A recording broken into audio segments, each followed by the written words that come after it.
Pulisic dentro, Rafa. Gol! Ebram! Gol! È l'azione più bella del mondo! È l'azione più bella! Hello everyone and welcome to another episode of the SempreMilan podcast. I'm your host, Ollie Fisher, joined once again by Anthony, all reliable, Torgrud. I'm here. I'm back from a 0-week absence. A little update. I did put a Twitter handle there, so you can follow me if you want. I'm no longer not accepting new followers. So if you're interested, if you want to yell at me, it has changed. Yeah, I just decided to need my last name on there in case I put anything a little extra, you know. Bit of spice, just a little. It's not a secret. Everyone knows what it is, but you know, Yeah. So yeah, but you kept the nod to Balotelli, which of course, is always. Yeah, very nice. We've got no Maddie. Maddie, busy with work. Is that what you said? Honestly, I didn't understand because I was trying to watch my dear Commanders get their ass beat last night. So Performance from them. Yeah, they definitely were playing a game. Yeah, there was a game. It took place. Yeah, I managed to watch until halftime.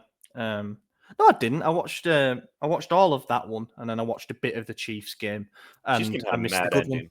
Yeah, that was a really good game. Yeah, it was. Yeah, boring again though. Same matchup, and I don't like either of the teams. So. All this excitement all season long just for it to be the exact same two teams. It always is.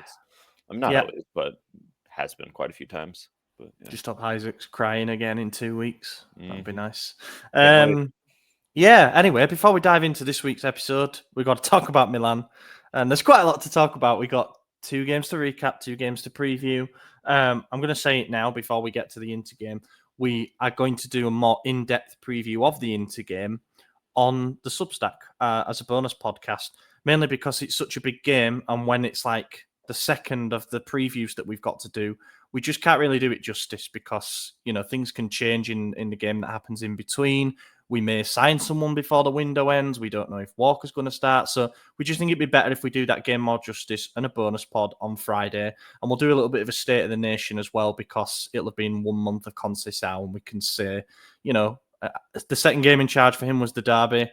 It comes back around. Do we feel any more confident? That kind of thing. So stay tuned for that. Reminder, you can try a week on the Substack for free. So if you want to listen to that, that's how you can do it. And then hopefully you like it and you can stay. And I've got to say thank you to the founding members. Medicare, Ken, Roberto Racinos, Marco Valleja, Tarek, JT Physio, Mike Schulz, Heavenly 13, Derek Favretto, Merlin Finker, Nasser, Carlo Fassi, Rajat, Raul Escobar, Luke Villano, Mats, MJ, Kemin, Joey Gawler, Moritz Pullman, Tito Matt, and Des Windsor McGlynn.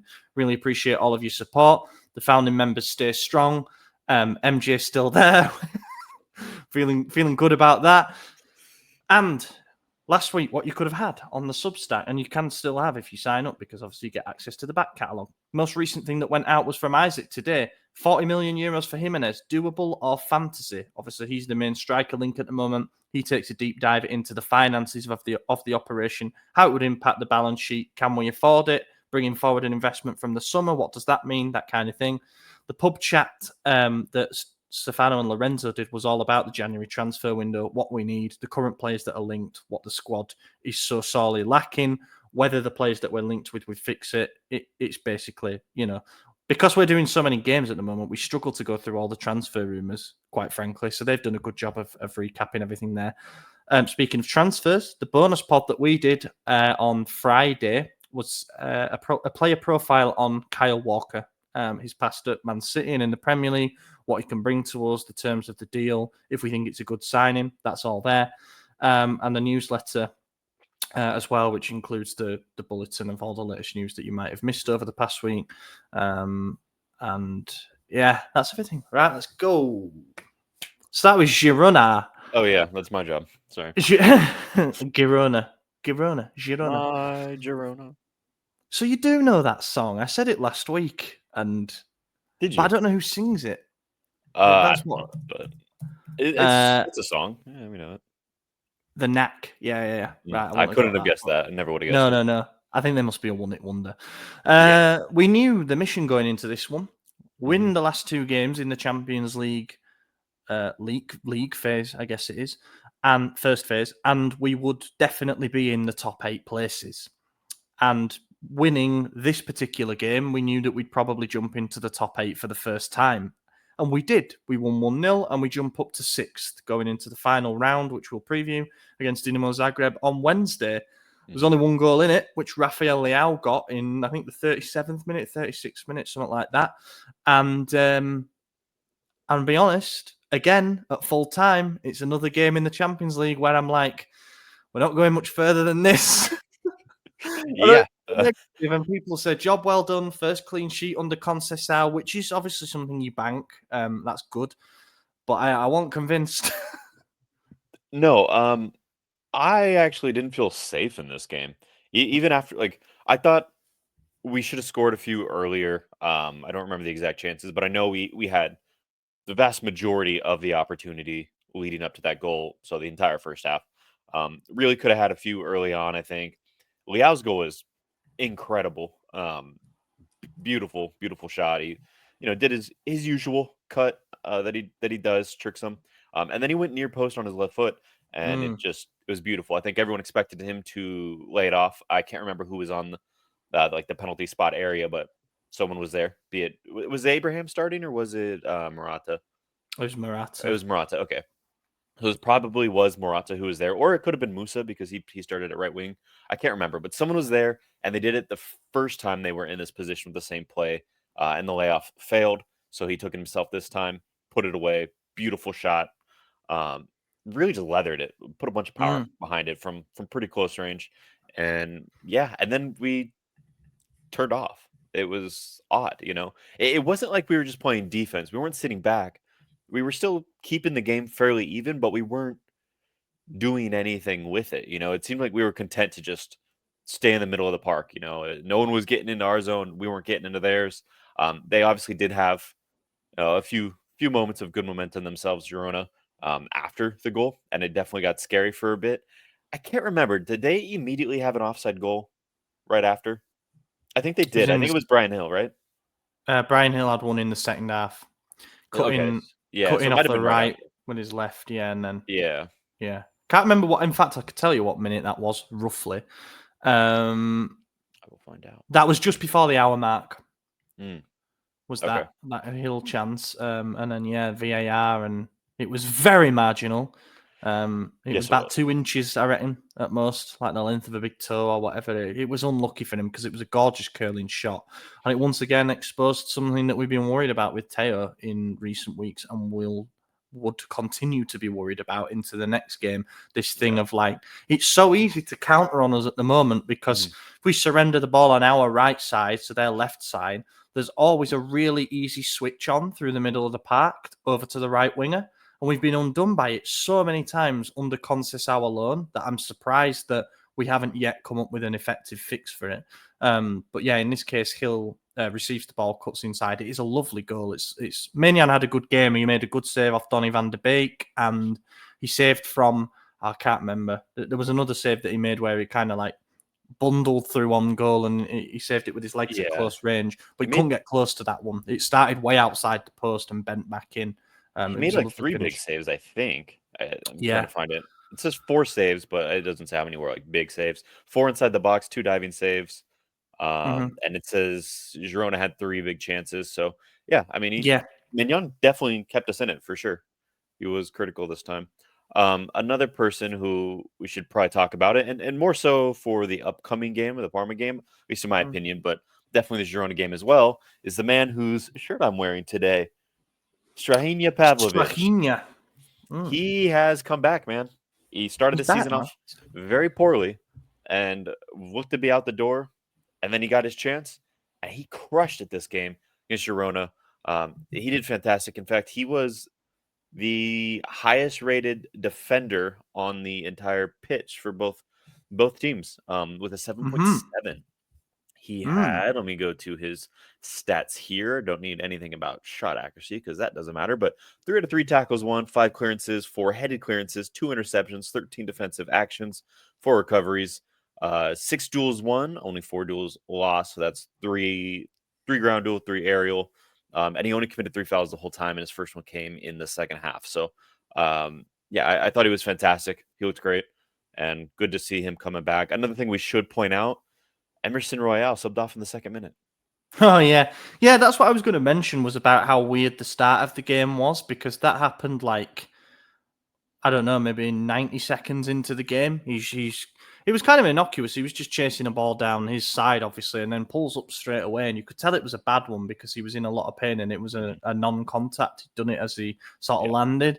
Thought, all right, that's his evening done. And of course, should he have even been starting? That was the big headline after the game because it turns out, I say it turns out, I mean, Matteo Moretto reported it, and there were other sources that said Galatasaray were ready to close the deal for him the next day.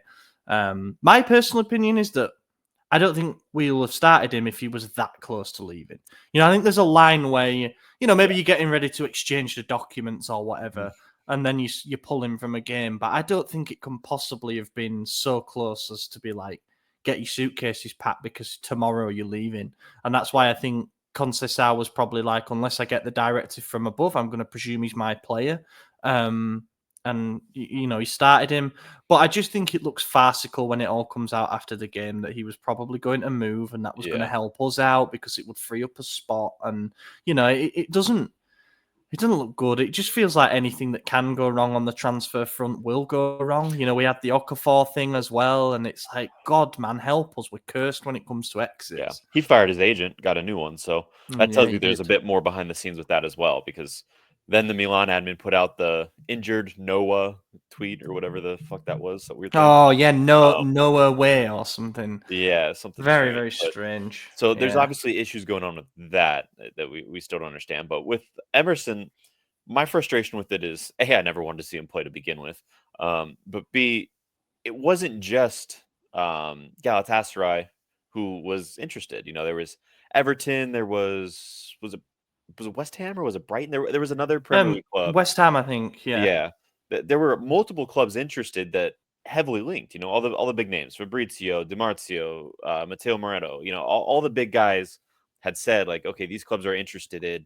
They've made the verbal offers, which means the written offers coming if we're receptive to it, or say that needs to be more in this range, and then they'll tweak it from there. But when you have three teams who are vocally ready to get going on that next step, well, yes, they haven't done anything to say this is the guy we're going after. Don't play him. I could see from a management point of view why you'd say, hey, we probably shouldn't play this guy. There's a lot of clubs interested right now, and we're open to selling. And it's, in fact, something we want to do because we're actively looking for a replacement for him because we don't like the way he's performed in the 6 months he's been here. So to me, that's one. Yeah, don't play him. Because Calabria came in, and I know a lot of people hate him. He's not the best player by any means. I think we all know that, but he did way better. And even in the game against Parma, which we'll get to, he got subbed off, but I thought he did fine. He makes mistakes. He's not perfect. He's not a 10 out of 10 player. In fact, he's probably a 5 out of 10 at best, but Emerson's a 1.5 on his best day ever, So it's weird to me. I feel like when you have the backup guy like Calabria, just start him. Just give him the start, and then bring on Emerson late if you feel like that's the change the game needs. But at this point, we then basically start the game down a sub window. So now we get 2 opportunities to make 4 subs, 3 if you count halftime. But up until Parma, he hadn't made any halftime subs yet as a Milan manager. So I don't know. It puts us severely disadvantaged. I don't like that, and he probably shouldn't have started to begin with, in my opinion. But yes, if we're starting, then I guess he wasn't that far along. It's just the number of teams that had been reported as interested to me says there's a lot of interest. And if it is a player you're trying to get rid of right away, why risk it? I mean, his agent was there as well, apparently in the stands. So it all falls apart very quickly in football, doesn't it? And I don't think anyone's to blame per se. It is ultimately an unfortunate injury.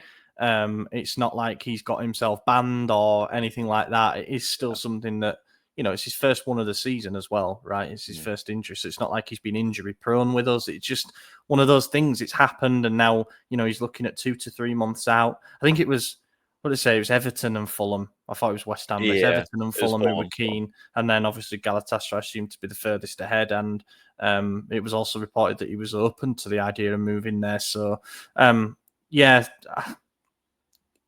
was a sad footnote, I guess, on a I guess an angry footnote on what was just a strange night, really. Yeah. As mentioned, that the performance wasn't anything that reassured me that we can go deep in the competition. It was great from a transactional point of view, in the sense that you get the 3 points and the clean sheet. We finally move up into the top 8, and we make things a bit easier for ourselves in the last round of games. However, when the full time whistle goes, there were neither cheers nor boos, and I don't know. It's like a weird purgatory Yeah. to be in. But But at the end of the whatever. day, how many Champions League wins in a row is that now? 5? 5. Yeah. Yeah, we've recovered very well from the start that we made as well. Like Liverpool, it was so early in the season that we didn't know what they were going to be like under Arne Slot. Mhm. And it turns out that they're by far and away the best team in England. In Europe, Potentially the probably. most informed. Yeah, exactly. And losing to them, as it turns out, was not a disgrace. They've won every single game in the Champions League And we since. still went ahead early in that game.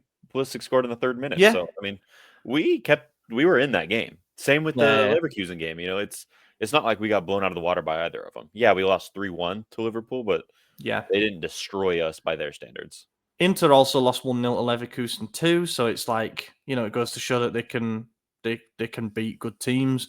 Yeah. And we know what they were like last season. But since then, since that Real Madrid game, I think it's given us a bit of belief that we can compete with anybody in Europe as that. Which sounds contradictory after the Liverpool game, but you go to Bernabeu, you get a result like that, and then it's like, the game's a bit easier for me. We can win out, and then we're definitely in the top 8. And when that finish line is so... it's like with Serie A, I think sometimes, because it's a marathon, not a sprint, it's like a war of attrition, and you have to go round by round. Maybe it is difficult to get up for it, whereas in the Champions... Not an excuse, by the way, but maybe like mentality-wise. Whereas in the Champions League, it's such a shorter thing that you're like, my God, we could be nestled in there with some of the best teams in Europe if we win out these few games. And that is hopefully what we'll do, Dinamo permitting. Another thing I wanted to mention on this game was Teo had a really bad miss. There was a cutback to him near the penalty spot, and he completely whiffed at it. There's something not right with him in every aspect of his game, but I think with Teo, you notice it more going forward, because he's always been so confident going forward. He would pick up the ball and gallop down the middle, or he would provide an overlapping option, or if a chance fell to him inside the box, he would bury it with a low, hard shot. Everything seems to have changed in the way that he does things now. He does this thing where he cycles in possession, but he never makes that same run anymore. He doesn't seem to overlap as much, whether that's an instruction from Conceicao, I don't know. When he takes these shots, he seems to be trying to roof them rather than hit it low and hard like he has done before. Yeah. And he's leaning back. He's spurned them, put them over the bar several times now. With this one, he's a little bit unlucky because I think his footing goes and he kicks it from one foot onto the other. And that's why it spins the way it does onto the crossbar and over. So it's just not falling for him really at the moment. And I think this and the Parma game, which we're going to talk about, where he wasn't. He's struggling offensively and defensively. And you notice it. This is probably the worst form that he's ever been in at Milan, in my opinion. And I don't know if that's factually true, but just visually watching it over the last few weeks, because of the standard we hold him to and the heights that we've seen him reach, it looks, it's magnified. It looks much worse, It's like if LeBron James has one bad night, everyone's going to know he had a really bad night, and it's going to be viewed as a much worse night than it actually was. But that's just how it goes. Not that Teo's LeBron James level, but you know what I mean. Like a good Pulisic player, is LeBron James, right? Yeah, we'll get to him on Parma. Yes, we will. It's just not a good time to go through this run of form, with all the contract stuff. And I say off-field stuff in general. People know what I'm referring to. Like, you want to do your talking on the pitch, and you want to show I'm worth the money, and you want to show I'm worth sticking with no matter what, to the new manager especially. And everything's been the opposite. It's been like, well, if an offer comes along now, I'd certainly listen to it, and then throw the rest of the money at Dorgu. He did mention that he has a lot going on, and it's making things difficult for him, which is probably why he shouldn't have gone to that concert and probably went to a Retiro instead. But yeah, that's it. Mania made another save from Herrera. That's the guy whose name I forgot. Pulisic came off the bench in this, 15 minutes to go, so that was good to see him back out there. It would warm him up for the game we're going to come on to, but it wasn't a vintage performance. It was, as I said, like a transactional performance. Just get the job done and try save it. It's just one of them where it's like, the game was so open in that first half that if we'd Yeah. have just had a bit more composure and, Teo buries that chance, you're potentially looking at being 2 or 3-0 up on the hour mark. And you can just manage everything so much better from there. We left the result open until the final seconds of the game. Yeah. And it continues a theme. Nothing's been comfortable so far under Conceicao. Nothing at all. We either come from behind or we're scraping by. And you could actually probably look through and see that his Porto teams never put anybody away. I would have to look into that, but I feel like they had a lot of wins with clean sheets, and that's what I'm hoping we sort of transition into airtight at one end, and then it allows the forwards to play a bit more expressively. But we're just not there yet. Something's not quite clicked, and it leads us on to the Parma game. But top we for this, should I'm also real quick just mention the assist on Leao's goal, because I think I brushed over it, but Hmm. from Benacer. I can't remember who gave it away. It was either Yeah. Fofana or Musa, but one of them had a bad giveaway. And Benacer just countered perfectly as soon as the Girona player was receiving the ball, going in. He slides in or something and steals it away. And then just a huge, beautiful, long ball over the top pass lands right at Leao's foot. It actually looked like it was going to the Girona center back, and Leao had to cut inside, but he was just so much faster he got there.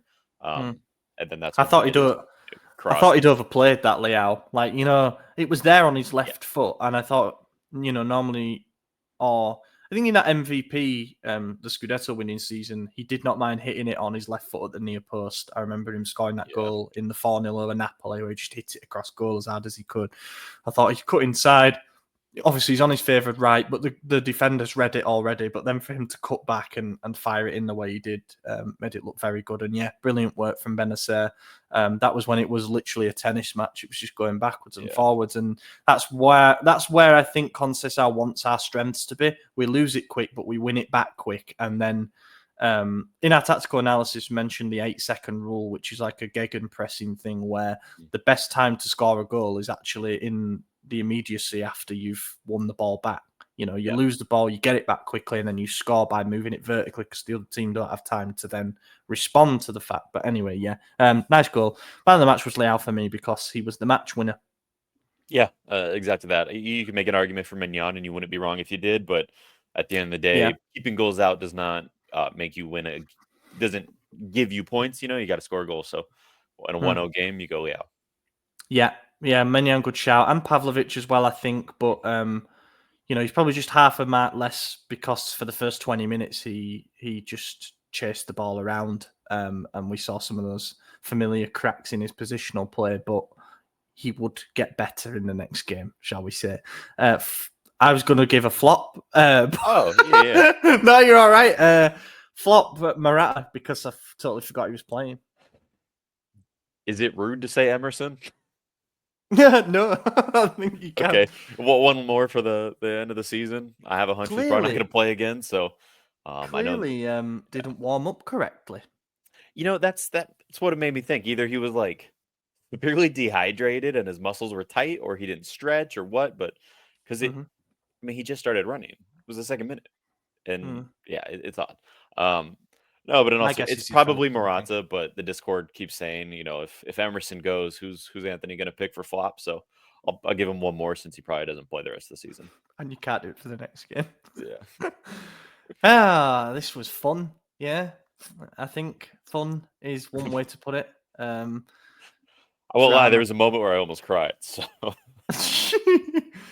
this was crazy. This was banter era stuff, man. This was the 4-3 against Sassuolo. This was the 5-4 against Parma. This was like everything's lost and then they find a way to reel you back in. It was a nuts game, to be honest. It feels like you should start from the end, but I don't want to do that because you kind of want to build up to it, don't you? Let's say that I think the first half we go in at 1-1, and I would say that it was fair. I actually think Parma did a pretty good job in the first half of keeping us quiet.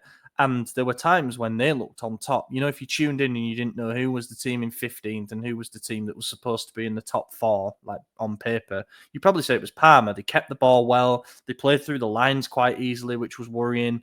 They were just missing the final ball, as we were when we had our moments to go forward. And it was pretty scrappy up until the opening goal. What did I say before? Left back position to the right winger, cut inside, score. Haven't learned.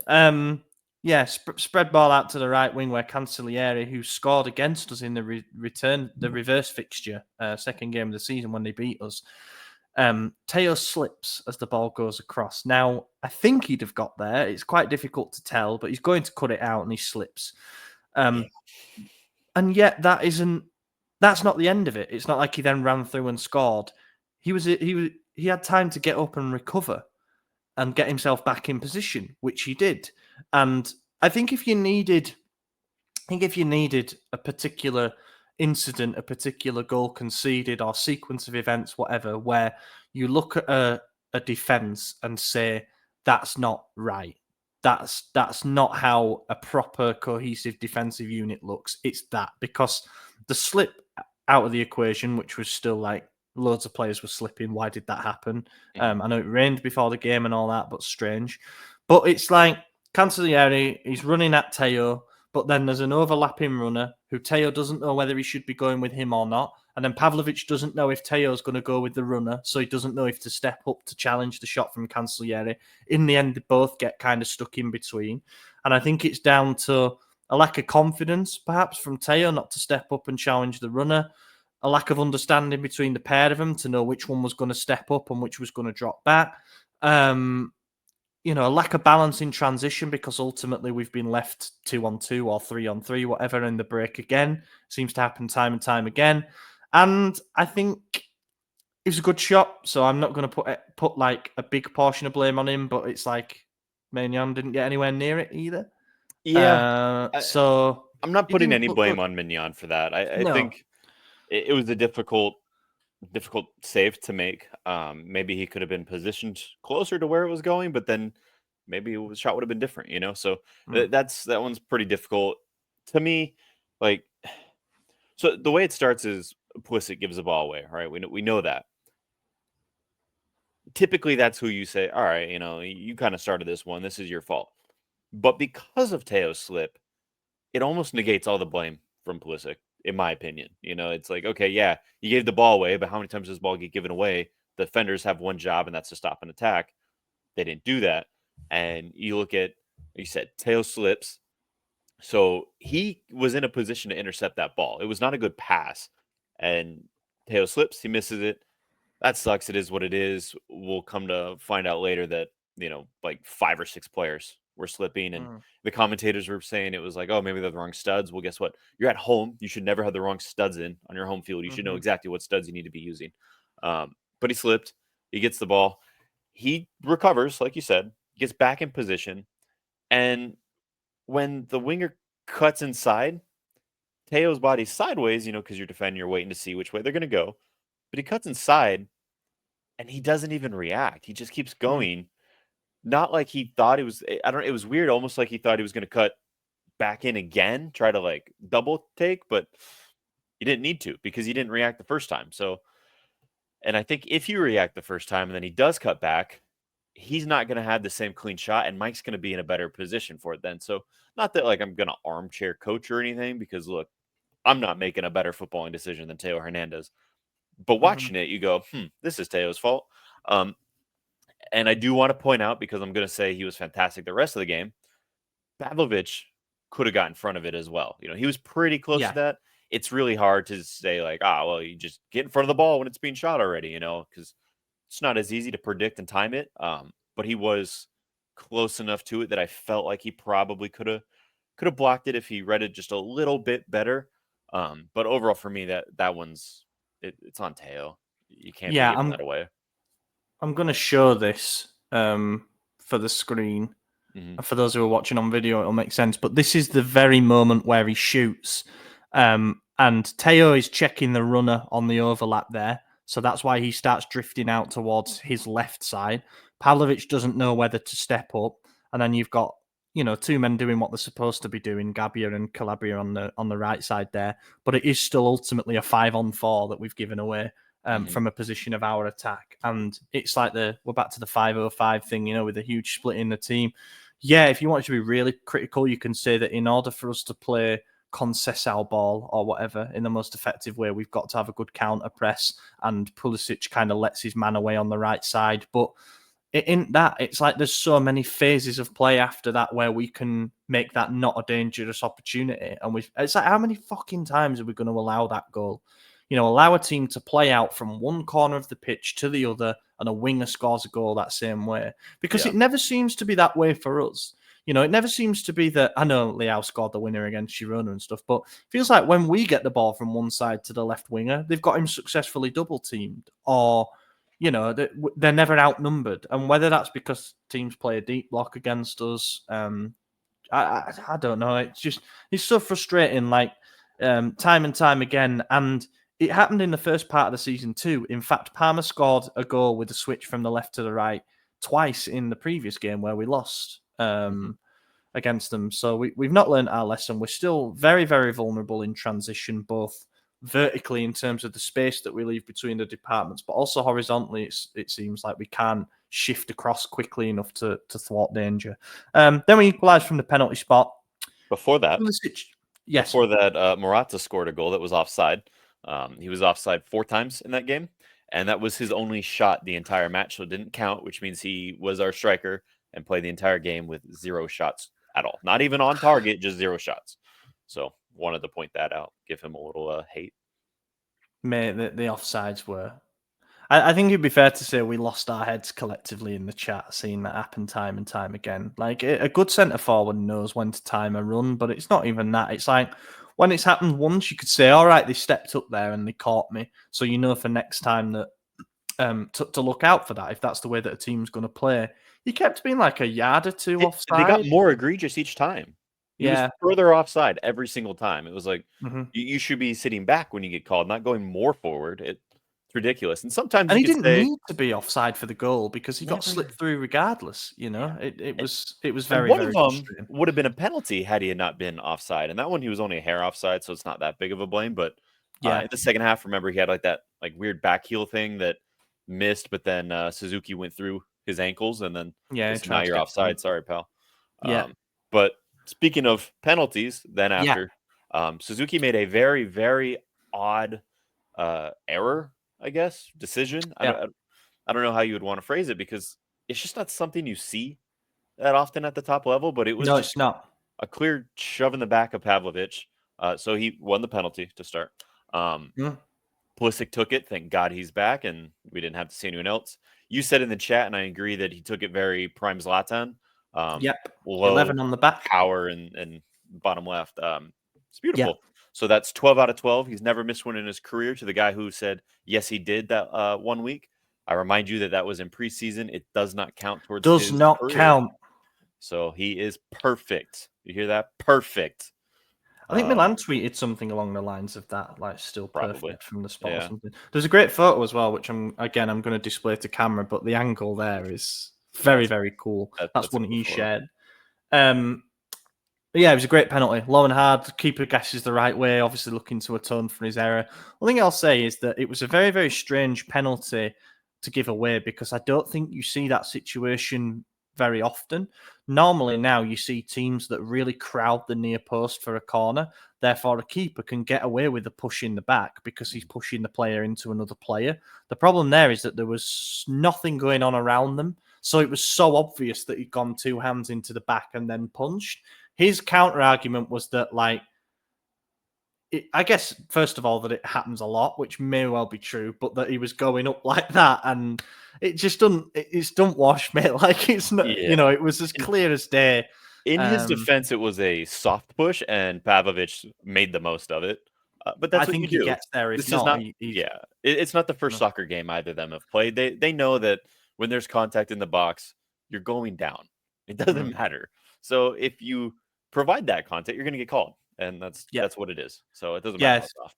So he's a victim of the circumstance, but also his own stupidity there, really. And you can say, well, how would you know that Pavlovic would do anything if he gets to the ball? Well, he scored that exact goal against Lazio. His first one was just a near post header, a little flick, and that's what he was going for again. So, good pen, well taken. Then you think, okay, second half, good. We've got back into the game. Now we can really push on. it just never happened for us, to be honest. We looked Well- lethargic again. There was the subs at the break, which we need to talk about. Yeah. Teo and Leao yoinked. Leao Generational stinker. might be injured. That's what you're saying? Yeah, that's what was said. Gazetta Luca Bianchin did a thing saying that with Leao it was more physical based, if that's the right phrase. But it was because before the game he didn't feel 100%. Decided to try it out. There's actually a clip that was tweeted out. It was Alessandro, wasn't it? It was. Shout out Where Alessandro, like he stood at the side while the warm-ups are going on, and he definitely touches his hamstring. Now, you sort of said he might be itching it. Fair enough, but I thought it's like, I was worried seeing that because normally when the player touches the top of the back of the leg, that's it. But anyway, he plays. He didn't look as sharp as normal, let's be honest, but he also didn't really get the opportunity to either. They double and tripled the left side, our left side, when they could. So he was off, let's say a little bit of discomfort. Hopefully he's back for Zagreb because we still need him. After the game, Conceicao said Leao and Teo will still start against Zagreb. Like, it's not going to be any kind of punishment thing. It's just that some games they're good and some games we need other players out there, which I thought was probably a good way to deal with it. And yeah, Teo off because shite. Bad. Yeah, horrible. Yep. Really poor first half. And yeah, I mean, justified. Morata came off shortly thereafter. I think we used 4 subs by the 57th minute. Yeah. Yeah, that's right. Yeah. That's a bit He's crazy. clearly, it's interesting. And I think this is a good time to bring in chaos theory. I think that Conceicao has understood that, while we don't have too much in the way of attacking depth, yeah, we've got some players coming back, but we're still thin up there. We've not got much in the midfield. He hasn't had much time to actually coach any kind of methods, really, because we're playing every 3 days, sorry. And I think that what he's doing is just applying the only variables that he really can, especially while he's not getting a hand with new signings at the moment and things like that. He's sort of saying, okay, well, this isn't working and we need to win this game. So I'm just going to change up as much as I possibly can in let's say 10 minutes, half time, and then the changes in like the 57th minute, I think they were. And kind of hope that something different happens. And it did. Batazagi came on and looked way better going down that left side. Way better. A little bit ropey defensively, but, that is what it is.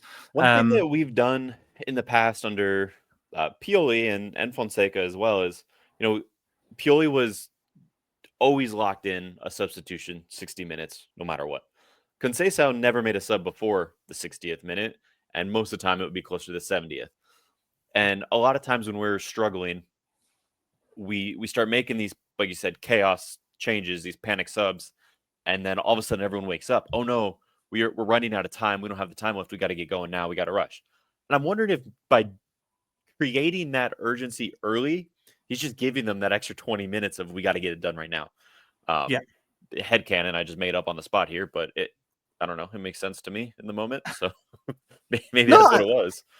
I think it's correct. And it's just like, while he doesn't have much else to give us an edge, in terms of, we've done the changing system thing and going 2 up front. I just don't think it's much of a surprise anymore when we do that, especially when we've got 2 strikers that are far from prolific. And I think we've done the switching to a 4-2-4 thing even. And, we've done the positional rotation thing. And it's like, I think you've just got to be unpredictable still somehow in some way. And I think he was. Their manager, Pecchia, said after the game, he got asked, what was your reaction when they brought Teo and Leao off at half time? And he said, what the fuck? That was my reaction. So I think it took them off guard even. And it's like, well, we presumed they were going to play the full 90. So now what do we do? And you know what? There was nothing particularly from that. I would say there's no... It wasn't like it was an inspired change in that Batazagi scored the winner or anything like that. But I think it just... All of a sudden, you were double teaming that side before. And it was quite obvious to try and stem that threat. Now it's all changed. What do we do? How are they going to play? Is there a system change coming? And I think with all that uncertainty, that's where you end up with perhaps the unpredictability.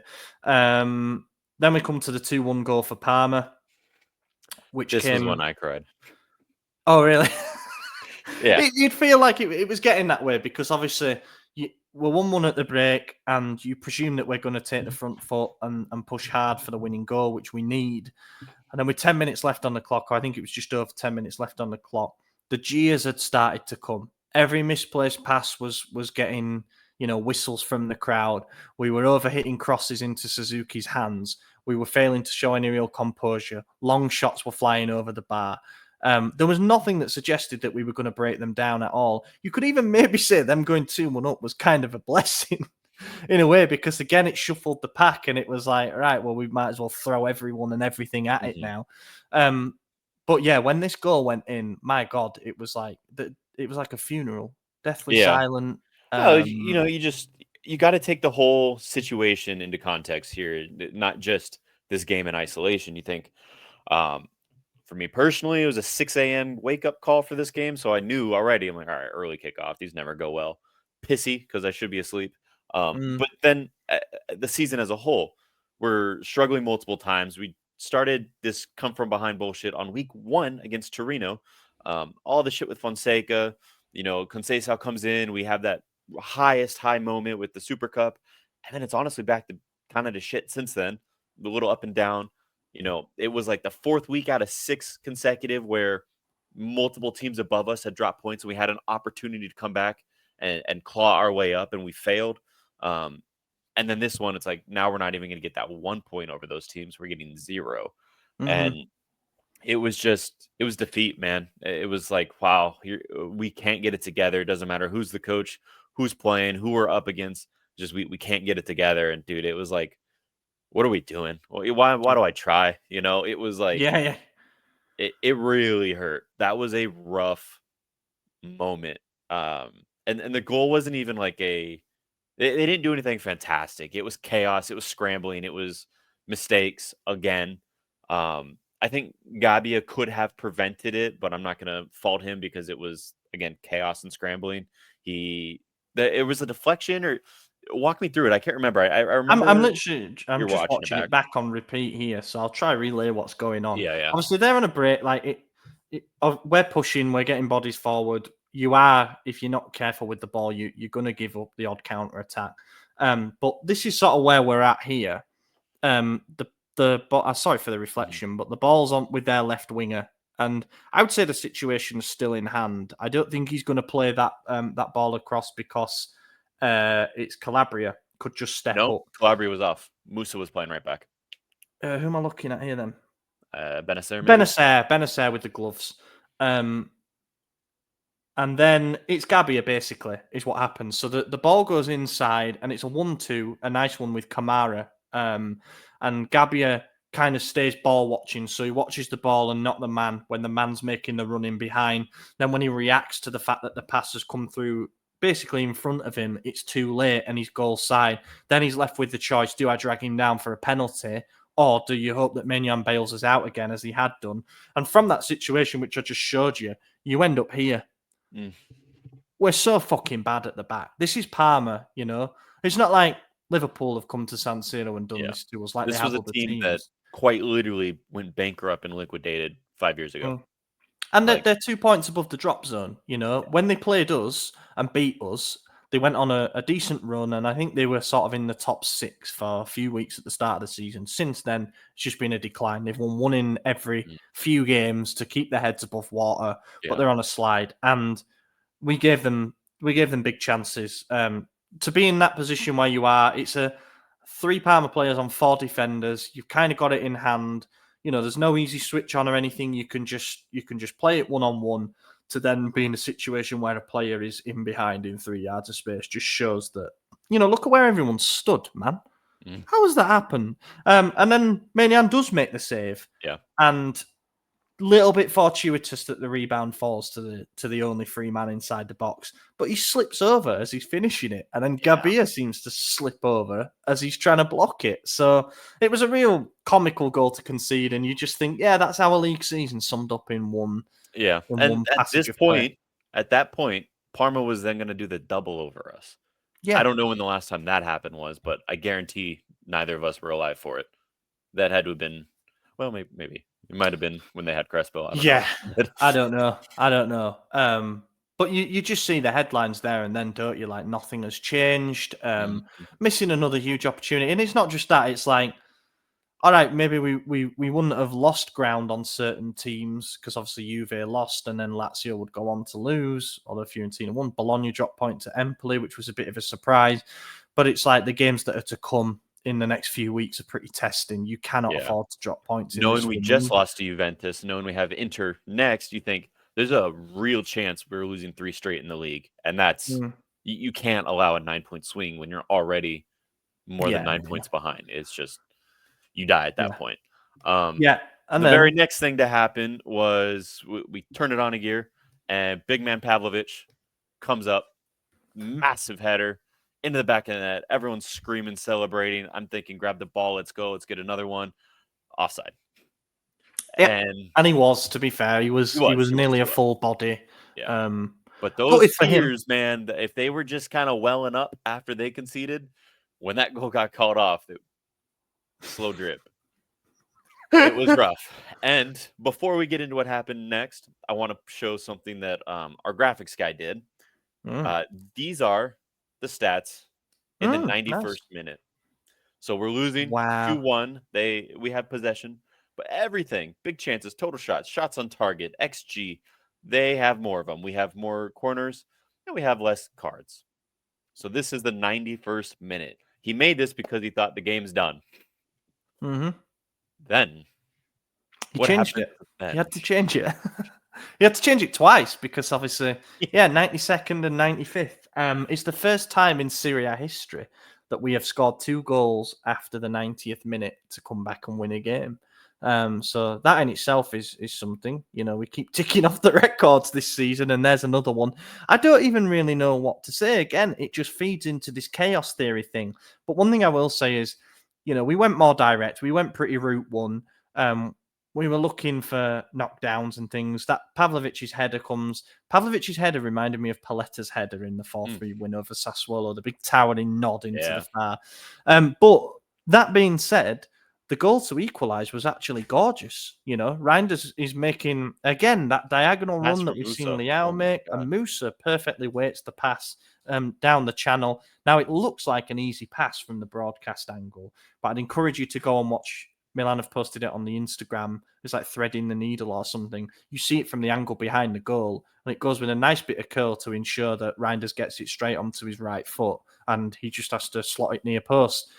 One thing I will say is credit for the finish, because we have a few players in that position who would not have had the composure to just side foot it.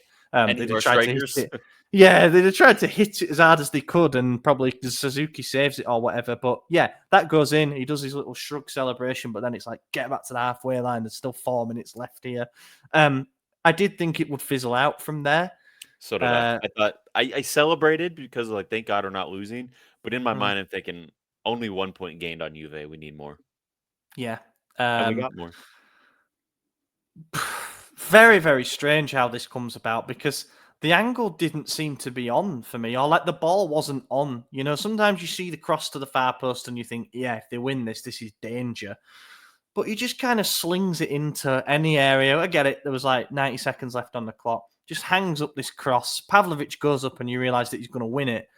Or at least it's flying through in slow motion. Obviously, I've watched it back. I'm thinking, if he gets a clean connection on this back across goal, there's nobody there, you know? But he actually does the only thing that he really can do and glances it, where Chukwueze is waiting in behind. And it isn't Chukwueze fucked it up. Let's be real. Yeah, I mean, it's not a finish that's ending up on his Panini card, is it? His shoulder into Suzuki's hand. Yeah. And there's a slow motion camera angle of it from inside the goal where you see it hit Chukwueze. You see Chukwueze land backwards and kind of do one of these things, trying to scramble towards it. You see Suzuki's hand come up, touch it, and you see the ball just rolling, and it's just hang time. And then it falls in, and you just see Chukwueze's. Yeah. Oh, it was incredible. Incredible. Genuine scream. I thought it was going to be called off. I said, I don't know what happened, but I'm sure it will. It didn't. We won. And just a reminder, 91st minute, we're behind on XG, big chances, total shots, shots on target, and goals. 3 minutes later, we're ahead on XG, big chances, total shots, shots on targets, corners, possession, and goals. We win the game. The swing from blue to red is the theme of 2025 so far. But yeah, genuine explosion of noise. It's brilliant. There's some videos from the crowd, which I'd urge everyone to check out. We've tweeted a couple of them already, but it's like it rewards the people who hung around because a few bailed out early, which I can almost kind of understand as well. It's like, here we go. It's another fuck up in the league. People are just so angry that they have to leave. But yeah, that it just don't know. We said it, haven't we? Like the Super Coppa win, and I guess we came from behind again against Como, and it's like things like that could be the spark for the season. It hasn't happened yet, in the sense that we've not gone on a tear afterwards. But maybe this time it means something a bit more. I don't know. But it was great to see the celebrations at full time. It reminds me of the Lazio win in the Scudetto season when Tonali got that last second goal. That's kind of where my mind goes. Now, obviously, circumstances are very different. We're not in first place, not even close. I think we're like 21, 22 points behind first place. Worse than last season. But it felt like that. It felt like that big of a swing. Fourth place is our first place is something that Girona is definitely going to say at some point. Anyway, it was a win. It was look, if I'm Parma, I'm probably gutted and I'm wondering how the hell you've let that game get away. But if you can remain organised right up until the 92nd minute, but you can't really see it over the line, then, I think that's what Pecchia said after the game. He said it's a shame more than anything because he felt like they deserved something, but that's the most important phase of the game where you have to stay switched on, and they didn't. They'll be annoyed to allow that Reinders goal to let us back into it, because how do you let someone in behind with that much space to finish in the 92nd minute when you're defending a lead? But yeah, amazing, genuinely amazing. Put me in a buzzing mood for the rest of the day when I thought I was going to be in a miserable mood for the rest of the day. That, because of the results that you mentioned around it, and like you just feel like the train's about to leave without us in terms of the top four race. Every time that we don't get a positive result, it just feels so doom and gloom. And that was really agony to ecstasy in such a quick passage of time. And then back to anger again, I guess, with what happened at full time. When your gaffer's charging after your right back trying to fight him, there's something interesting that's gone on there, shall we say? Yeah. That was weird. Right, we see it on the broadcast just briefly, and everyone's like, "Was that Conceicao with Calabria yelling at each other? Was that a fight? Were they trying to say something? Were they getting pulled apart?" And then the camera changes, and you go, "I don't know." So I went back. I had to rewind manually, go find it, record it, send it to you guys. Phone on TV screen looks like shit. By then, people have a good quality screen record. That's all over Twitter, and you can see a different camera that follows it throughout, and you see Calabria's just walking. He's just doing his thing. He's not saying anything to anyone. He's just walking. Conceicao and two coaches jogging up to him. It sees him and starts yelling at him and going in. And then the coaches just say, no, we're not doing this. Separates them. And you see a Parma player who was down on the ground all of a sudden jump up and go, "What's going on over here?" Everyone wants to see. A lot of different rumors circulating as to what it was. The first thing we heard was there was some sort of racial thing that was disproven. So if you see that wasn't that was not that was some idiot that we saw. Yeah. That didn't happen. Everyone's a good person, hopefully. And what was it? Was the accusation that Calabria was being racist to Conceicao? Like what might he have said that really? I don't know. Peri wanker. Liao taught him some words, I guess. I don't know. Yeah. But then it switched to something that Calabria had said or done on the pitch that he wanted to reprimand him for, and then it was changed to Parma or something. Like when Calabria was subbed off, he kicked a water bottle that supposedly landed near Conceicao's foot. Conceicao threw it back, almost hitting Calabria, and Calabria kicked the bench. And apparently, it was just like, "I want to confront you because of that," which we know he's a very fiery man. It's not the first time he's blown up. It's just the first time he's done it publicly. And when you win a game in that fashion, your emotions are high. And then you see the guy you were pissed off about 20 minutes ago, and you're going, "Hey, I'm going to get you," especially when you know his replacement was watching in the stands. So it's what do you got to lose? Kyle Walker, welcome to Serie A, mate. What a game, huh? What a way There's a brilliant picture of they're in the stands and Kyle Walker's just looking on motionless, and it says Milan 0-1 Parma, and RLC's just like this. with his head in his hands, 1-0 down. I'm thinking, yeah, I bet he's wondering what the fuck he's joined here. But there's so much to take in from that clip that's doing the rounds. There's the assistant coach Sirumana Dembele, who's like, so Conceicao sort of going across, closing the gap, shall we say, towards Calabria. And Dembele is almost facing off with him, like going, like, are you really going to go for him? Are you going to go for him? Right, I'm going to have to stop you. Then he jumps in. That's funny to watch. And then there's the Parma player who's on the ground, obviously inconsolable because they've just chucked away a lead. He sort of acknowledged that there's something going on around him, so he has to get up and see what's going on because the opponents are fighting around him. And Pavlovic comes in trying to dance with everybody. That was odd because you crazy. see, it was either, I think it was Tomori grabs Calabria and he's like kind of pushing me like, don't worry about it, forget it, it's not a big deal, not a big deal. And then the players are doing that to Conceicao too, but then they change it to like what you do to get a toddler excited when they're throwing a fit for no reason. You start jumping, yay! They do that for a few seconds, and then he tears off. Like he's gonna go get him again. It's like he jumped in for a second. It's like, oh, fun. Wait a minute, I'm still mad, and then he tears off. And that's when you see Teo come up and put his arm around him, and he obviously covers his mouth, but he's saying something, kind of calming him down. But the difference between Fonseca benching Teo mid-game and Teo's reaction versus Conceicao doing it and Teo still supporting it, arm around him, because that very first game of Conceicao and Teo had a bad game, he went up and put his arm around Teo and they built that bond right away. And so that tells me that Conceicao is a very good man manager, even though we're talking about him going after the team captain. But you hear Leao in an interview saying, I'd die for Conceicao and I know he'd die for me too. Like, they've known each other a month. That's crazy. But it tells you, of course not. Of course not. No one's doing that. I do like that. It's like way over the top, but it works. It's fired. Hype me up.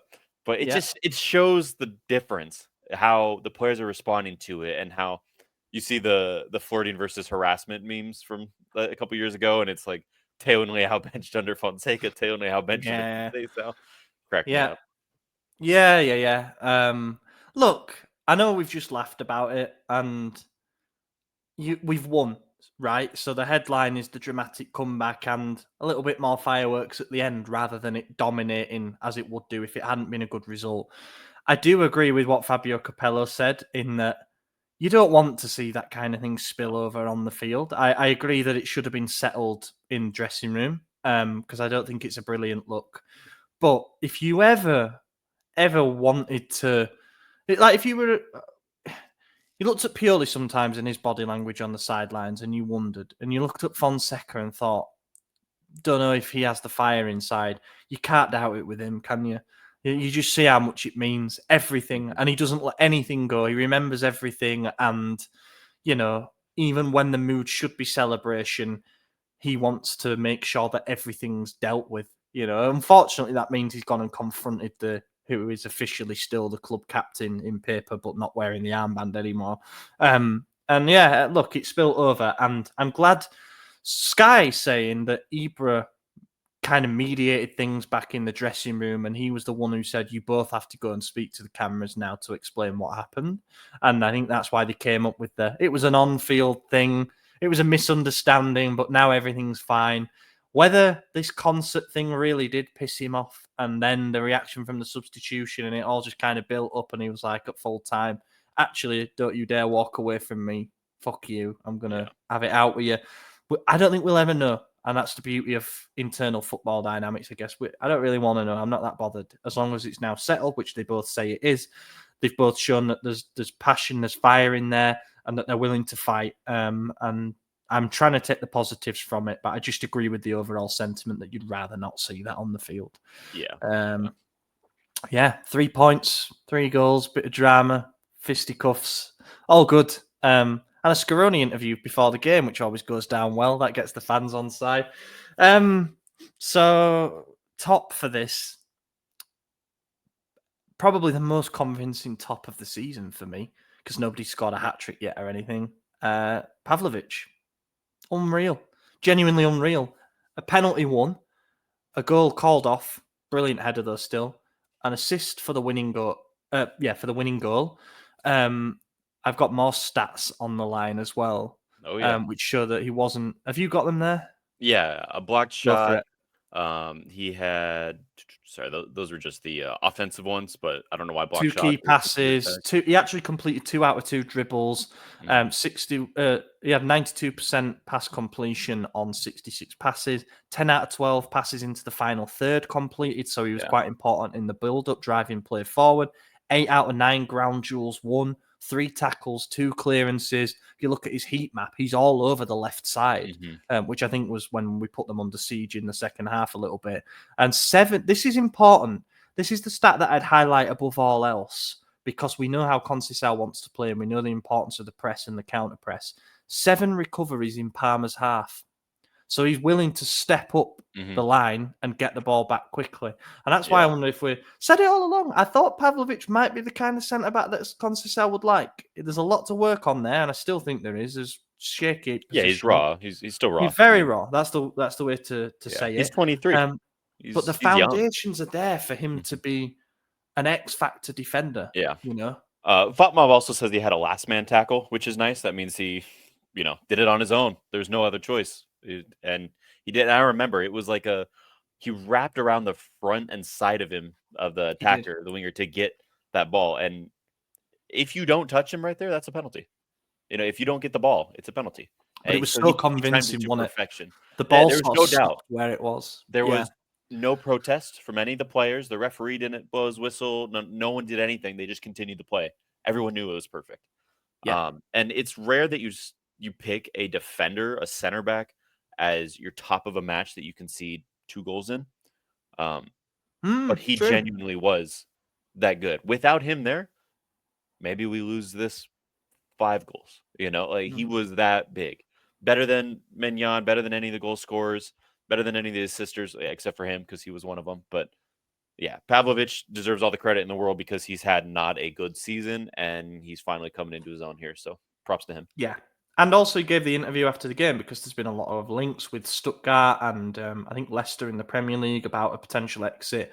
And they kind of intensified when the Emerson deal fell through, as in like, if we want Gimenez, then this is the guy we're going to have to offload.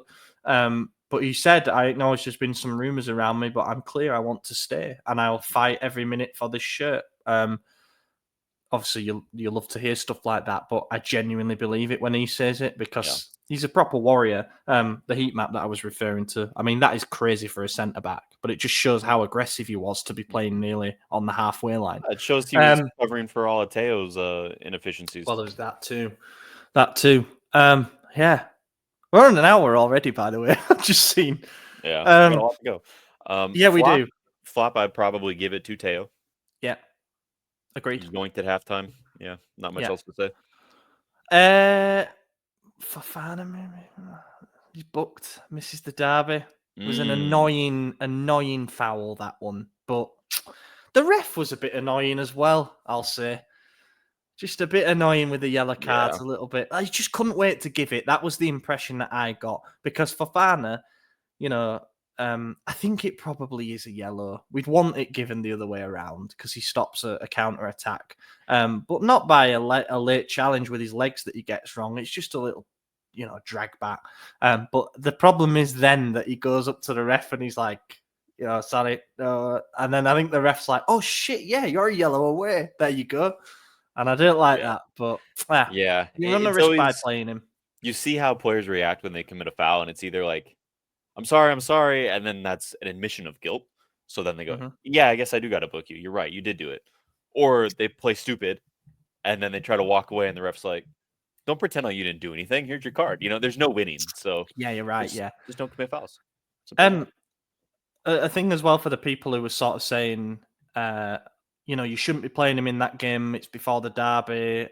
Or you could even say you shouldn't be playing him because he needs a rest or whatever. But on the disciplinary thing, he has been 1 yellow card away from a suspension since the Juve game at San Siro. So since the end of November, he's been 1 away since then. So he's managed to survive.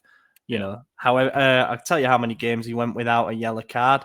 1, 2, 3, 4, 5, 6, 9 games he went without a yellow card, and then he got the one here. So it's like, how long do you put it off? You're always in an important game. You can't just I don't know. Well, and Anyway, that's it's going the to thing be a too. miss. If you look at the games between that, where it's like, okay, which one would you strategically take your yellow to miss? And then Mhm. you look at the actual games, he was critical in the easy games, and then obviously necessary in the big ones. So Yeah. I get it. Sometimes you want to do this, especially a guy like Teo. You know how he's going to be in a derby. You want him there. A guy like Liao, he's a game winner. Fofana, yeah, he can win games, especially with his assists, but ultimately you need a guy like him in the midfield at all times. So Mhm. you let him play until he gets the suspension. It is what it is. Yeah. We're going to miss him, but I think the good news is that we have options to replace him. I think Reinders looked pretty good for the first game in a while against Parma. Obviously scored that, and then Benacerri's looking a little bit sharper, and Musa's there. I think Musa had a good game actually as well. He did when he had the ball at his feet. Anyway, was pretty chaotic generally, but he did some good dribbles, some good penetrating runs, and you need that against a deep I block. thought he was good in the midfield, but when he got moved around, I mean, he played 3 positions. He played center mid, he played right Again. wing, right back. And I thought he got worse in each positional change, and right back was definitely his worst. That's when we conceded the second goal. But yeah, I don't like to see him at right back, and I find that frustrating, especially when I didn't think Calabria's having that bad of a game, and I didn't think that moving Musa to right back was really going to revolutionize anything. I didn't think Hmm. it gave us much. I don't remember who we brought on. Was that Chukwueze who came on for Calabria? Yeah. See, I would have taken Musa off and kept Calabria, but it all Uh, depends. So yeah. Let me just look back at the subs. Also, as we're recording this, Kyle Walker's doing his unveiling press conference, and Ibra's there, and he got asked about Gimenez, and he said, "Yeah, he's got a lot of potential. We like him a lot." That's he's pretty rare. open there. Yeah. So 57 minutes, Chukwueze and Tammy came on for Fofana and Morata. So it was that one, and then at the end it was Jovic for Calabria in the 77th minute, and that's when you saw the switch around. In formation. Look, by that point in the game, systems have kind of gone out the window a little bit, I'd say. But yeah, he definitely moved around to that right side and continues to be the one who almost sacrifices himself, I think, for the good of the team. Like, I'll just do a job anywhere. That it? Did we do? We done them? Yeah, Tops that and was flops. Yeah. All right, let's move on then to Dinamo Zagreb. Win and in. Nice and that's simple. it. Losing in, Win and in. but win and be top 8. So Yeah. yeah, Yeah. this is it's a low risk, high reward game, which is a nice position to be in because there's not a bad result. Like obviously a loss is a bad result, but it doesn't impact us that drastically, right? If we lose and we go to the playoff, it's just one more game in our season.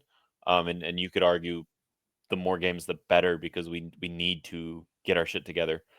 We need to grow, and sometimes sitting out you'll get that rust even if you're strategizing and practicing and training. Playing games is the only time you're actually going to develop and Hmm. learn the methodology of your coach. So, maybe that extra game is good, but obviously we want to win and we want to be top 8 because that gives you more money, guarantees round of 16. Hmm. You play against a worse team in the round of 16 as opposed to, if you had to go through that playoff round. And by worst team, I just mean a lower ranking one. Like there's a good chance we get Manchester City. That would suck. Yeah. Real Yeah. Madrid again, that would also suck. The PSG, there's a lot of good teams in that 16, so it kind of makes it nice to have us in the top 8. And Mm. Zagreb is a winnable game. In fact, the last 2 times we played them in the Champions League, in 2022, we beat them 4-0 and 3-1. So hopefully we keep Mm. that going. Yeah. If you look at the table, we're in sixth place on 15 points. So the highest that we can realistically finish is third if results go our way, because we won't jump above Barcelona on goal difference. Barcelona's ridiculous late comeback at Benfica, I was keeping an eye on that thinking, oh my God, we could genuinely finish second if things really go well on the final day, but we can't anymore. In fact, the teams above us, having looked into the fixtures, are likely to win. So I think it's a case of win and you keep sixth spot, or you maybe move up one place. Mhm. You're hoping to fuck up at home to Monaco, for example. Then you look at the teams that can catch us if we draw. So let's say we draw against Dinamo.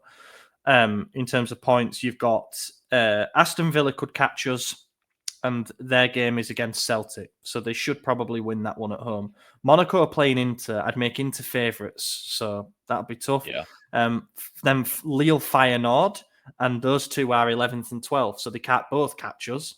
And then you get down to Brest, who are playing Real Madrid down in 13th. That's all the teams that could catch us if we drew. I think a draw would be enough. That's what I'm trying to say. I think looking at the games that they've got against each other, a point should be enough. But yeah, that's you want to win. You want to win because you get extra prize money for doing so as well. You get a couple of million per win, I think it is. So, we want to get the 3 points. And Dinamo are not quite as bad as Slovan have been and even Girona have been. They've got a chance of getting in. They're 2 points off the playoff round. They've got 8 points to their names so far, which isn't too bad. They lost 3-0 away at Arsenal in the last game. Prior to that, they drew 0-0 with Celtic. Prior to that, they lost 3-0 at home to Dortmund. Basically, the tough games they've lost, and they've lost pretty convincingly. But just got to go do the job. We know Leao and Teo are starting. We know we've got a problem at right back because Calabria is suspended for the game. Emerson Royale is injured, so it's likely to be Terracciano because Walker is not yet eligible for the Champions League. So I think that means that probably Pulisic starts again on the right because you don't want to completely chuck away the right flank. Or maybe you chuck away Zay. Cheers, everyone. Thanks for watching. This is my last episode. I won't be back. I give Tammy a game up front, though, definitely, in this. Yes. Yeah, no more Morata. Tired of that. Yeah. Do you test one of the midfielders? Do you start with Fofana not in the team? I know it sounds mental, but do you just sort of see what you've got ahead of the derby, which is a very, very big game? Or do you what I just thought about? If you don't have Fofana in the derby, what if we play like we did in the first leg? Or first leg, the reverse. Morata's attacking mid. And then hopefully Gimenez up top if he's here. And see how that goes. Yeah. He's working on it. Working on the renewals too, he said. I'm playing Pavlovic in this as well because you play the hot hand in that sense. But it'd be interesting if Tomori gets a nod at any point because he's kind of gone from being like an immovable starter to then missing the game due to suspension to now like he's just not been picked, for the Parma game. So maybe he isn't as undroppable as everybody thought. So I think he'll probably stay relatively similar with the team, barring the forced changes. And I think that them potentially being able to finish in the middle 16 helps. And they have to get 3 points to have a chance of doing so because they're going to have to come at us. And I think that plays into our hands. And I think that's why we win. I think that's why we win 3-1. 3-1's a good score. Leao absolutely torch them as well. Ooh. I'll back at 3-1. I think that's a good scoreline. I take it. I don't know who's going to score. Pavlovic. He's going to get a header. Yeah. I would like that. That's it. I don't really have anything else on Dinamo, to be honest. I should probably have a look. Hang on. Let me just have a quick look where they are in their league. I presume they're at the top. It's normally them or Hajduk split, I believe. But they are in third. And they're split third is in second. the league. Top is Rijeka. Do you remember when we played them in the Europa League? God knows how long ago, like 2017. But their main threat is Sandro Kulinovic. He's top scorer with 9 goals in the league so far this season.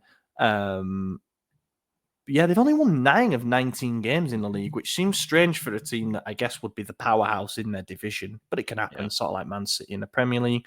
Just looking at the stats in all comps, if FB Ref will load, which it doesn't look to be doing.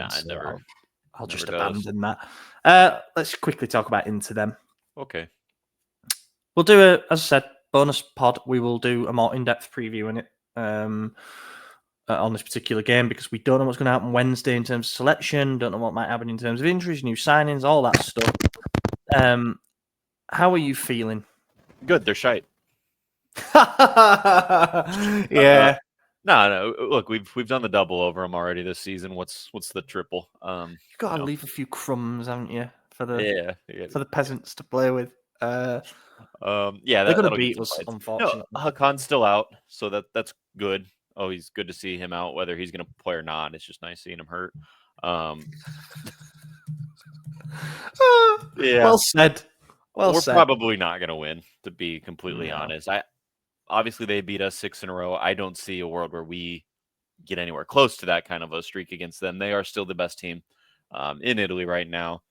Napoli a close second, maybe they're first, and Inter's a close second, but I think you give the nod to Inter. They got the game in hand, so they can still jump them at any moment here. And I really doubt that they're going to accept us winning 3 times in a row. I mean, I doubted we would accept it too. So then again, who knows what happens. But it'll be an exciting game. Their strikers are no longer out of form. That's our fault. I said that they were out of form going into the Super Cup final, and they both scored. So both scored, yeah. But we still won. So we'll see. Yeah, we got the 3. We got the trophy already in the bag. Hakan is actually expected back for this, apparently, which is not good. Oh, but Mom said mid-February, so I don't know. Might be. Maybe he's out then. I've got expected return Jan 28th on Transfermarkt, but I guess we'll see him midweek in the Champions League, won't we? I was though when we played them in the Super Cup. It's like they've hit form now. They've clicked. This is a very, very difficult team to face. I didn't expect anything from the first game of the season when we played them. We were in a bit of a crisis under Fonseca. It was do or die in the derby, and we pulled it out. Mm-hmm. The derby is unpredictable. When we were 2-1 down against Parma, my mate texted me, who's an Inter fan, and he said it's absolutely nailed on that you're going to beat us in the derby now. As in, like, because we're losing that game, we'll turn it on for that. Now, whether that all changes because we've used up our good luck or, we've had our bit of fortune, I don't know. But I take a point if you offer me it, I'm not going to lie. But yeah. We'll see. We'll see how the game goes. Just don't lose. That's all I want. Yeah. Yeah, and we'll do the fixture more justice in the bonus pod. Reminder, sign up, share, try it for free. And we'll wrap it up there. Look, we've got a couple of questions. I'll throw them at you just now, quick fire. Nintendo Nino, could we potentially be shrewd with the Tammy Salamakers deal? Send Tammy back, negotiate for another one of their players. Sky said that we tried for Sula, who I quite like, actually. I don't think anyone else will. I think we just send Tammy back and sell Salamakers, but I don't think we'll go in for anyone else. Yeah. Yeah. I hope we get good cash for Salamakers if he does have to go, like 15, 20 mil. Where our head's at right now. Even though we're very well liquid and fine financially, they're going to look for some money to offset the purchase of what will be Santiago Gimenez, hopefully. Pretty much an entire capital gain as well at this point, so that would look good. And it's Salamakers, because he did say San Siro's still home to him when we played them at the end of December, so who knows that we're not like in touch with him, and there might be a spot here for you next season because he's very useful from a versatility point of view.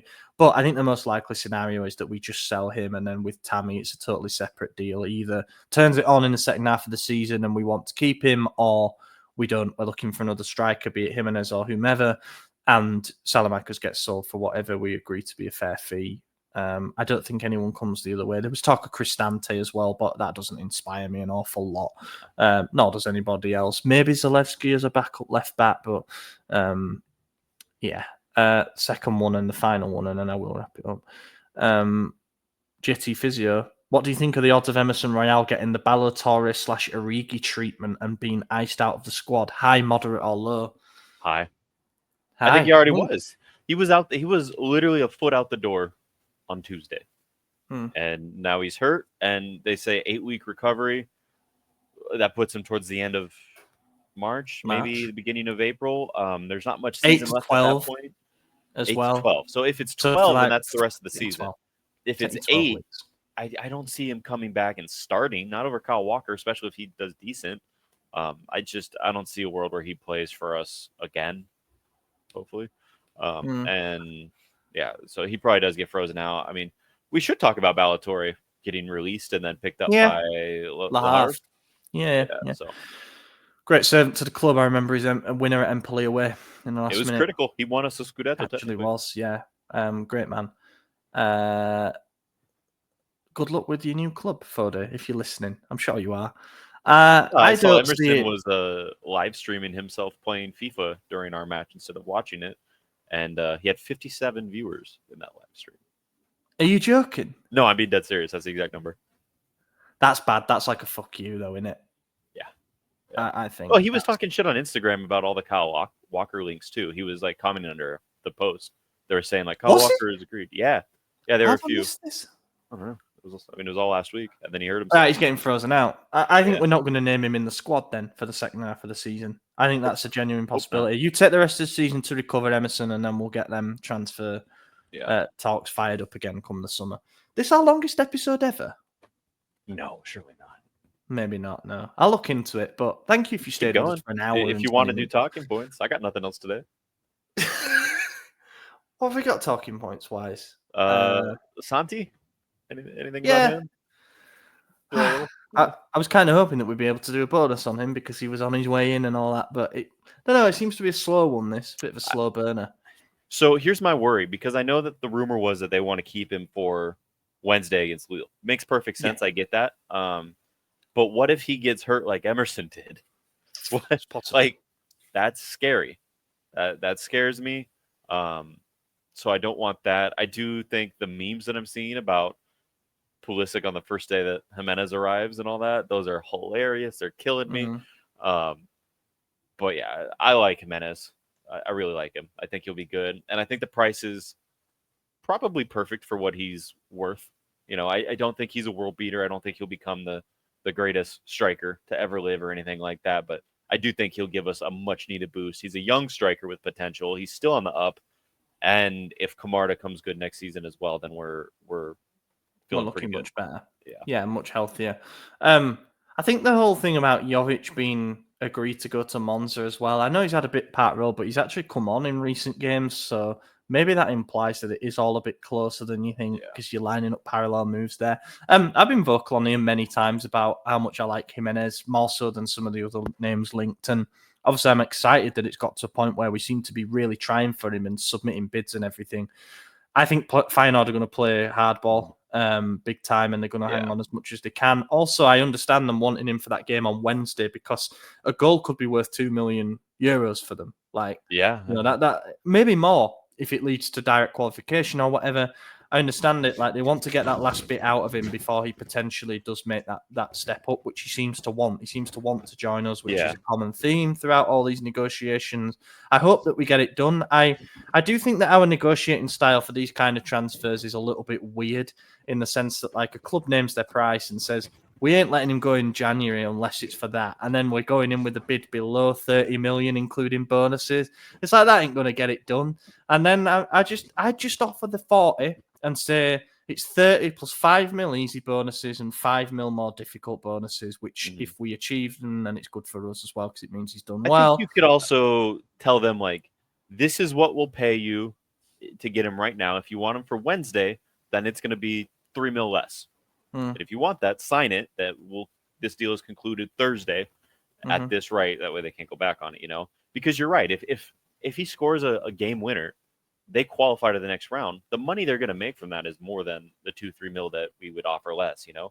And then at that point, everyone benefits from it. And they're like, all right, great. Because no disrespect to Feyenoord, they are fully aware they're not winning the Champions League this season. So get as far as you can, get to that next round, get that extra prize money. But they probably know that's about as far as they're going anyways, even with Santiago. So I think that's the best case for them. They didn't have a game at the weekend either because I wanted to see how he might have got on in that. But it's funny when all the links came out and everything, and you sort of waiting to see how he gets on against Bayern Munich. It's like the big audition. Finally, everybody's tuned in, and for him to score. I can tell you, there was one person who thought he was not going to do good, who didn't like him, and that was Lorenzo. And then he scores a brace against Bayern. So he's too busy thinking about Jonathan David, who then I think actually scored against. Who did he score again? I don't remember. Yeah. It wasn't anyone big, but don't count. But yeah, Feyenoord not doing too well in the domestic league either. They are currently in fourth place, and they are 13 points behind PSV in top. So it's not like they've got a title charge to keep up either. So maybe they cash in. Who knows? I think we'll get some movement after Wednesday's game. And I think it was either Gimenez himself or his agent, but one of them said at the start of this season that we made a bid over the summer, but it was like too late for Feyenoord to find a replacement or something. I don't know, or maybe it was too. Some Mexican source said that we bid 15 million in the summer, which it wouldn't surprise me. You know, it really would not surprise me if we did that. But yeah, fingers crossed. I'm really hoping because I think it's been a pretty dire season overall, and yet we could have the striker locked in for the future. We've won a trophy. We've already got the better of the derby because we've won, two out of 2 already, and it would be 2 out of 3. Unless we face them in the cup, then it's shit creep. But and we're still potentially going to go through into the last 16 of the Champions League. Hopefully, it's only a bad season domestically. The whole picture is actually pretty decent. Yeah, you can tick things off for the future. Anyway, we'll wrap it up there. Yeah. It's been a good one. It's been a marathon. Mm-hmm. It's been a real marathon. Thank you for listening and watching, everybody. Back later in the week for a bonus episode. But in the meantime, I've been your host, Ollie Fisher. Find me on Twitter at Ollie Fisher. Cheers. Anthony _45_. They did not have it without the underscores. That's why those are there. Sorry, it's annoying. You should try by Anthony _45's account. Yeah. Cheers, everybody, and have a good week.